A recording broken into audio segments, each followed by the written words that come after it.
Hi hello ನಮಸ್ತೆ, ಎಲ್ಲರೂ ಹೇಗಿದ್ದೀರಾ? ಎಲ್ಲರೂ ಚೆನ್ನಾಗಿದ್ದೀರಾ ಅಂತ ಭಾವಿಸ್ತಾ ಇವತ್ತಿನ ಲಾಗ್ನ ಶುರು ಮಾಡೋಣ. ಸೊ ಇವತ್ತಿನ ಲಾಗಲ್ಲಿ ನಾನು ಏನು ಹೇಳೋಕ್ಕೆ ಬಂದಿದ್ದೀನಿ ಅಂತ ಹೇಳಿದ್ರೆ, ಸೊ ಮಕ್ಕಳನ್ನು ಯಾವ ರೀತಿ ಜಾಗ್ರತೆ ವಹಿಸಬೇಕು, ಮಕ್ಕಳ ಬಗ್ಗೆ ಯಾವ ರೀತಿ ನಾವು ನಮ್ಮಲ್ಲಿ ಒಂದಷ್ಟು ಜಾಗ್ರತೆಗಳನ್ನ ಇಟ್ಕೋಬೇಕು, ಅಥವಾ ಮಕ್ಕಳಿಗೆ ಯಾವ ರೀತಿ ನಮ್ಮ ಒಂದು ಅರಿವನ್ನು ಮೂಡಿಸ್ಬೇಕು ಅನ್ನೋದ್ರ ಬಗ್ಗೆ ಇವತ್ತು ನಾನು ತಿಳಿಸ್ಬೇಕು ಅಂತ ಬಂದಿದ್ದೀನಿ. ಏನಪ್ಪ ವಿಷಯ ಅಂತ ಹೇಳಿದ್ರೆ, ನಾನು ರೀಸೆಂಟಾಗಿ ನಡೆದಿರುವಂತಹ ಇನ್ಸಿಡೆಂಟ್, ಹುಬ್ಬಳ್ಳಿಯಲ್ಲಿ ನಡೆದಂತಹ ಇನ್ಸಿಡೆಂಟ್ ಬಗ್ಗೆ ಮಾತಾಡಬೇಕು ಅಂತ ಅವತ್ತೇ ಅಂದ್ಕೊಂಡಿದ್ದೆ ನಾನು. ಆದರೂ ಪರವಾಗಿಲ್ಲ, ಒಂದು ಟಾಪಿಕ್ ಮೇಲೆ ಯಾಕೆ ಮಾತಾಡೋದು ಅಂತ ಸುಮ್ಮನಿದ್ದೆ. ಆದರೆ ಕೆಲವೊಂದು ಇನ್ಸ್ಟಾಗ್ರಾಮ್ ಪೇಜಸ್ಗಳಲ್ಲಿ ನೋಡ್ತಾ ಇದ್ದೀನಿ, ಸೇಮ್ ಅದೇ ರೀತಿ ವಿಷಯಗಳು ಜಾಸ್ತಿ ಆಗ್ತಾನೇ ಇದೆ. ಅದಕ್ಕೋಸ್ಕರ ಸುಮ್ಮನೆ ಒಂದು ಟಿಪ್ಸ್ಗಳು ಎಲ್ರಿಗೂ ಸಹ ಯೂಸ್ಫುಲ್ ಆಗುತ್ತೆ ಅಂತ ಹೇಳೋಕ್ಕೆ ಇಷ್ಟಪಡ್ತೀನಿ. ಈಗ ಸಮ್ಮರಲ್ಲಿ ಹಾಲಿಡೇಸ್ ಆಗಿರೋದ್ರಿಂದ ತುಂಬ ಕೇಸಸ್ ಇದೇ ಆಗೋಗಿದೆ. ಯಾಕಪ್ಪ ಈ ರೀತಿ ಅಂತ ಹೇಳಿದ್ರೆ, ಮಕ್ಕಳು ಬೇಸಿಗೆ ರಜದಲ್ಲಿ ಆಚೆ ಆಟ ಆಡ್ತಾ ಇರ್ತಾರೆ. ಸೊ ಚಿಕ್ಕ ಮಕ್ಕಳನ್ನ ಹೊರಗಡೆ ಬಿಟ್ಟು ತಾಯಿ ತನ್ನ ಮನೆ ಸೇಫು ಅಂದ್ಕೊಂಡು ಒಳಗಡೆ ಕೆಲಸ ಮಾಡ್ತಿರ್ತಾರೆ. ಇದೆಲ್ಲ ಬೇಡ ಅಂತ ಅನಿಸುತ್ತೆ ಅಲ್ವಾ? ನಮ್ಮ ಮಕ್ಕಳಾಗಿರಿ ತುಂಬಾ ಕಷ್ಟಪಟ್ಟು ಆ ರೀತಿ ಸಾವನ್ನ ಅನುಭವಿಸೋದ್ರಿಂದ, ಮನೆಯಲ್ಲೇ ಅವರು ಟಿ ವಿ ನೋಡಿಕೊಂಡು ಮನೆಯಲ್ಲೇ ಅವರಿಗೆ ನಾವು ಸಮಯ ಕೊಡೋದ್ರಿಂದ ಮಕ್ಕಳು ಸಹ ಆಚೆ ಆಟ ಆಡಬೇಕು ಅನ್ನೋ ಒಂದು ಮನಸ್ಥಿತಿ ಸಹ ಅವ್ರಿಗೂ ಸಹ ಬರಲ್ಲ. ಯಾಕಪ್ಪ ಹೇಳ್ತಾ ಇದ್ದೀನಿ ಅಂತ ಹೇಳಿದ್ರೆ, ಲಾಸ್ಟ್ ಹುಬ್ಬಳ್ಳಿಯಲ್ಲಿ ನಡೆದಂತಹ ಇನ್ಸಿಡೆಂಟಲ್ಲಿ ತಾಯಿ ತನ್ನ ಮಗುವನ್ನ ಆಚೆ ಬಿಟ್ಟು ವರಾಂಡದಲ್ಲಿ ಬಿಟ್ಟು ಕೆಲಸ ಮಾಡ್ತಾಯಿದ್ರು. ಆಗ ನಂತರ ಏನಾಯಿತು ಅನ್ನೋದನ್ನು ನೀವು ಸೋಷಿಯಲ್ ಮೀಡಿಯಾದಲ್ಲೆಲ್ಲ ನೋಡಿರ್ತೀರ. ಮತ್ತೆ ನಾನು ಅದನ್ನು ಇಲ್ಲಿ ರಿಪೀಟ್ ಮಾಡೋಕ್ಕೆ ನನಗೆ ಇಷ್ಟ ಇಲ್ಲ. ಸೊ ಅದಕ್ಕೋಸ್ಕರ ಆ ರೀತಿ ಮತ್ತೆ ಆಗಬಾರ್ದು. ನಮ್ಮ ಒಂದು ಕರ್ನಾಟಕದಲ್ಲಾಗಿರ್ಬೋದು, ನಮ್ಮ ಭಾರತದಲ್ಲಾಗಿರ್ಬೋದು, ಮತ್ತೆ ಅದೇ ರೀತಿ ಏನಂತಾರೆ ಇನ್ಸಿಡೆಂಟ್ಗಳು ನಡಿಬಾರ್ದು.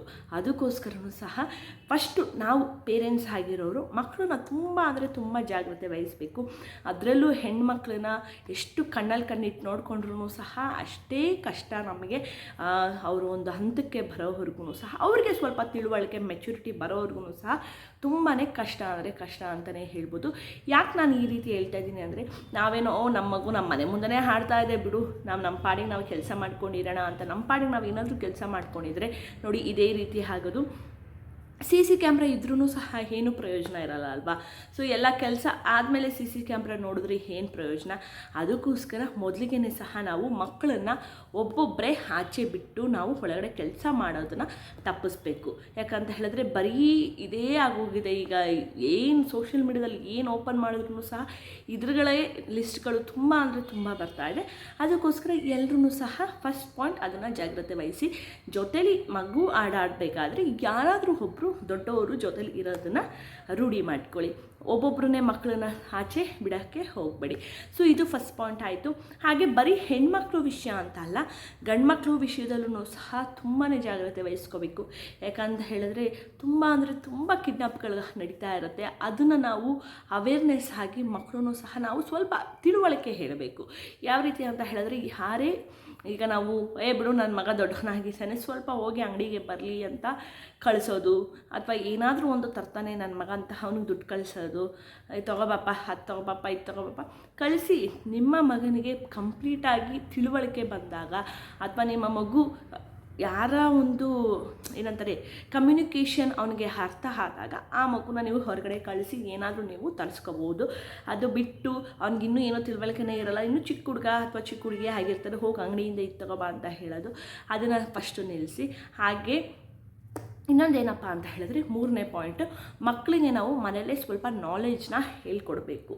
ಯಾವ ರೀತಿ ನಾಲೆಜು? ಸೊ ನನ್ನ ಮಗ ಎಲ್ಲೋಗ್ತಾನೆ ಎಲ್ಲಿ ಬರ್ತಾನೆ, ಅಥವಾ ನನ್ನ ಮಗಳು ಎಲ್ಲೋಗ್ತಾಳೆ ಎಲ್ಲಿ ಬರ್ತಾಳೆ, ಆಟ ಆಡ್ಕೊಳ್ಳಿ ಬಿಡು ಫ್ರೆಂಡ್ಸ್ ಜೊತೆ ಅಂತ ನಾವು ಆಚೆ ಬಿಟ್ಟರೆ ನೋಡಿ ಇದೇ ರೀತಿ ಪರಿಸ್ಥಿತಿ ಆಗೋದು.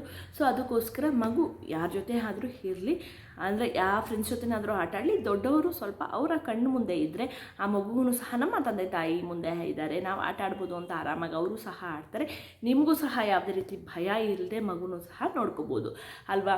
ಸೊ ದಯವಿಟ್ಟು ಮಕ್ಕಳನ್ನ ಒಬ್ಬೊಬ್ಬರನ್ನೇ ಆಟ ಆಡೋಕ್ಕೆ ಬಿಡಬೇಡಿ. ಒಂದು ವಯಸ್ಸು, ಒಂದು ಏಜ್ ಏಜ್ ಅಷ್ಟೇ. ಸೊ ಏನಪ್ಪ ಅಂತ ಹೇಳಿದ್ರೆ ಕೆಲವೊಂದು ಚಿಕ್ಕ ಚಿಕ್ಕ ಮಕ್ಕಳಿಗೆ ಗೊತ್ತಾಗಲ್ಲ ಅಲ್ವಾ, ಆ ಥರ ಆ ಒಂದು ಏಜ್ ದಾಟೋರು ಅಟ್ಲೀಸ್ಟ್ ಇದನ್ನು ಫಾಲೋ ಮಾಡಿ. ಹಾಗೆ ಮುಂದಿನ ಲಾಗ್ಗಳಲ್ಲಿ ನಾನು ಮತ್ತೆ ಇನ್ನೊಂದು ಸ್ವಲ್ಪ ಏನೇನೋ ಇನ್ಫಾರ್ಮೇಷನ್ಸ್ನ ಕೊಡಬೇಕು, ಅದನ್ನೆಲ್ಲ ನಾನು ಒಂದೊಂದು ಒನ್ ಬೈ ಒನ್ ಕೊಡ್ತಾ ಇರ್ತೀನಿ. ಯಾಕಂತ ಹೇಳಿದ್ರೆ ತುಂಬಾ ಈಗಿನ ಕಾಲದ ಮಕ್ಕಳಂತೂ ಸೂಕ್ಷ್ಮ ಅಂದರೆ ಸೂಕ್ಷ್ಮ. ಸೊ ಪ್ರತಿಯೊಂದನ್ನು ಸಹ ನಾವು ಗಮನದಲ್ಲಿ ಇಟ್ಕೋಬೇಕಲ್ವಾ. ಸೊ ಅದಕ್ಕೋಸ್ಕರ ಈ ವಿಡಿಯೋ ಮಾಡ್ತಾ ಇರೋದು ಅಷ್ಟೇ. ಒಂದು ಏಜ್ ಬರೋವರೆಗೂ ಅಷ್ಟೇ. ಆಮೇಲೆ ಅವ್ರಿಗೆ ಅದ್ರ ಬಗ್ಗೆ ಗೊತ್ತಿರುತ್ತೆ. ಯಾರು ಮಾತಾಡ್ಸಿದ್ರು ನಾವು ಮಾತಾಡಬಾರ್ದು, ಅಥವಾ ಗೊತ್ತಿಲ್ದಿರೋರು ಬಂದು ನಮ್ಮನ್ನು ಏನಾದರೂ ಕೇಳಿದ್ರೆ ನಾವು ರೆಸ್ಪಾನ್ಸ್ ಮಾಡಬಾರ್ದು ಅನ್ನೋದು ಅವರಿಗೆ ಆ ಒಂದು ಏಜಲ್ಲಿ ಗೊತ್ತಾಗುತ್ತೆ. ಅದಕ್ಕೋಸ್ಕರ ಈಗ ಸದ್ಯಕ್ಕೆ ಚಿಕ್ಕ ಚಿಕ್ಕ ಮಕ್ಕಳ ಮನೆಯಲ್ಲಿ ಯಾರೆಲ್ಲ ಇದ್ದಾರೋ ಅವ್ರಿಗೆ ಈ ಒಂದು ಟಿಪ್ಸ್ನ ನಾನು ನಿಮಗೆ ಹೇಳ್ತಾ ಇದ್ದೀನಿ ಅಷ್ಟೇ. ಯಾವುದೇ ರೀತಿ ತಪ್ಪಲ ತಿಳ್ಕೊಬಿಡಿ, ಓಕೆನಾ. ಸೊ ಯಾವ ರೀತಿ ನಾಲೆಜು ಅಂತ ಹೇಳಿದ್ರೆ, ಯಾರೇ ನಮಗೆ ಗೊತ್ತಿಲ್ಲದ ಒಂದು ಅಪರಿಚಿತ ವ್ಯಕ್ತಿ ಅಥವಾ ಅಪರಿಚಿತ ಪರ್ಸನ್ಸ್ ಯಾರೇ ಆಗಿರಲಿ, ಅನ್ನೋನ್ ಪರ್ಸನ್ಸ್ ಬಂದು ನಮಗೆ ಮಾತಾಡಿದಾಗ ನಾವು ಅವ್ರಿಗೆ ರೆಸ್ಪಾನ್ಸ್ ಕೊಡಲೇಬೇಕು ಅಂತ ಏನಿಲ್ಲ. ಜೊತೇಲಿ ಯಾರಾದರೂ ಪೇರೆಂಟ್ಸ್ ಇದ್ದರೆ ಅದು ರೆಸ್ಪಾನ್ಸ್ ಕೊಡೋದೇ ಬೇಡ. ಪೇರೆಂಟ್ಸ್ ಇಲ್ಲದಿದ್ದಾಗ ಯಾವುದೇ ರೀತಿಯಾದಂಥ ರೆಸ್ಪಾನ್ಸ್ ಕೊಡಬೇಡ. ರಸ್ತೆಯಲ್ಲಿ ಯಾರೇ ಮಾತಾಡ್ಸಿದ್ರು ನೀನು ಮಾತಾಡಬೇಡ ಅನ್ನೋ ಒಂದು ಪಾಯಿಂಟ್ನ ನೀವು ಹೇಳ್ಕೊಡಿ. ಹಾಗೆ ಮಕ್ಕಳಿಗೆ ಚಾಕ್ಲೇಟು, ಐಸ್ ಕ್ರೀಮು ಆಸೆ ತೋರಿಸಿ ಕರ್ಕೊಂಡೋಗಿರುವಂತಹ ಒಂದು ಇನ್ಸಿಡೆಂಟ್ ಇರೋದ್ರಿಂದ ಯಾರೇ ಏನೇ ಕೊಟ್ಟರು, ನಮಗೆ ಗೊತ್ತಿಲ್ಲದಿರೋ ವ್ಯಕ್ತಿ ಯಾರೇ ಏನೇ ಕೊಟ್ಟರು ತಗೋಬೇಡ ಅನ್ನೋ ಒಂದು ತಿಳುವಳಿಕೆನ ತಿಳಿಸಿ. ಆ ನಂತರ ಯಾರೇ ನಮ್ಮ ಹಿಂಬಾಲಿಸಿ ಬಂದರೂ ನಿಮಗೆ ಗೊತ್ತಿರುವಂತಹ ಜನ ಇದ್ದೇ ಇರ್ತಾರಲ್ವ ಮನೆ ಹತ್ರ, ಯಾರಾದರೂ ಇದ್ದರೆ ಅವರಿಗೆ ಫಸ್ಟು ತಿಳಿಸಿ ಅಂತ ನೀವು ಮೊದಲಿಗೆ ನಿಮ್ಮ ಮಗುಗೆ ಹೇಳ್ಕೊಡಿ. ನೀವು ಬಂದಾದಮೇಲೆ ಅವ್ರಿಗೆ ಹೇಳ್ಬೇಕಿತ್ತಲ್ಲ, ಇವ್ರಿಗೆ ಹೇಳ್ಬೇಕಿತ್ತಲ್ಲ, ಅದೆಲ್ಲ ನಡೆಯಲ್ಲ. ಮೊದಲಿಗೆ ನೀವು ಅವ್ರಿಗೆ ಒಂದೊಂದು ಸ್ವಲ್ಪ ಜನರಲ್ ನಾಲೆಡ್ಜ್ನ ಮಕ್ಕಳಿಗೆ ಇನ್ಫಾರ್ಮೇಷನ್ಸ್ನ ಕೊಡಿ. ಸೊ ಈ ಪಾಯಿಂಟ್ ಆದಮೇಲೆ ಮೇನ್ ಪಾಯಿಂಟ್ ಏನಪ್ಪ ಅಂತ ಹೇಳಿದ್ರೆ, ಮಕ್ಕಳಿಗೆ ನಿಮ್ಮ ಒಂದು ಮೊಬೈಲ್ ನಂಬರ್ಸ್ನ ಬಾಯ್ಪಾಠ ಮಾಡಿಸಿ. ಸೊ ಏನೇನೋ ಬಾಯ್ಪಾಠ, ಮಕ್ಕಳು ಪಾಠನೇ ಕಲಿತಾರಂತೆ, ಇನ್ನು ಮೊಬೈಲ್ ನಂಬರ್ ಕಲಿಯಲ್ವಾ? ಖಂಡಿತವಾಗ್ಲೂ ಕಲಿತಾರೆ. ತಂದೆ ತಾಯಿದು ಮೊಬೈಲ್ ನಂಬರ್ನ ಬಾಯ್ಪಾಠ ಮಾಡಿಸಿ. ಅಥವಾ ಕಸಿನ್ಸ್ ಯಾರೇ ಇದ್ರೂ ಸಹ ಒಂದು 3 ನಂಬರ್ ಅವ್ರಿಗೆ ನೆನಪಲ್ಲಿದ್ದರೆ, ಏನಾದರೂ ಈ ಥರ ಇನ್ಸಿಡೆಂಟ್ ನಡೆದಾಗ ಯಾರ ಥರನಾದರೂ ಆಚೆ ತಪ್ಪಿಸ್ಕೊಂಡು ಬಂದು ಫೋನ್ ಮಾಡಬೇಕು ಅಂತ ಇದ್ದಾಗ, ಅಥವಾ ಅವರೇ ಫೋನ್ಗೆ ಪ್ರಯತ್ನ ಪಟ್ಟಾಗ ಗೊತ್ತಿರೋ ವ್ಯಕ್ತಿ ಜೊತೆ ನನ್ನ ಅಮ್ಮನ ಜೊತೆ ಮಾತಾಡಬೇಕು ಅಂತ ಅಂದಾಗ ಮಾಡಿಸ್ಬೋದಲ್ವಾ. ಸೊ ಅದಕ್ಕೋಸ್ಕರ ಇಷ್ಟು ಅಂಶಗಳನ್ನ ನೀವು ಇಟ್ಕೊಳ್ಳಿ. ಯಾಕಂತ ಹೇಳಿದ್ರೆ ತುಂಬಾ ಜಾಗ್ರತೆ ವಹಿಸಬೇಕು. ಈಗಿನ ಕಾಲದಲ್ಲಿ ಹೇಗಾಗ್ಬಿಟ್ಟಿದೆ ಅಂತ ಹೇಳಿದ್ರೆ, ಯಾರನ್ನ ನಂಬೋದು ಯಾರನ್ನ ಬಿಡೋದು ಒಂದು ಗೊತ್ತಾಗಲ್ಲ. ಜೊತೆಲೇ ಇರ್ತಾರೆ, ಬೆನ್ಗೆ ಚೂರಿ ಆಗ್ತಾರಲ್ಲ, ಆ ಥರ ಆಗೋಗಿರುತ್ತೆ.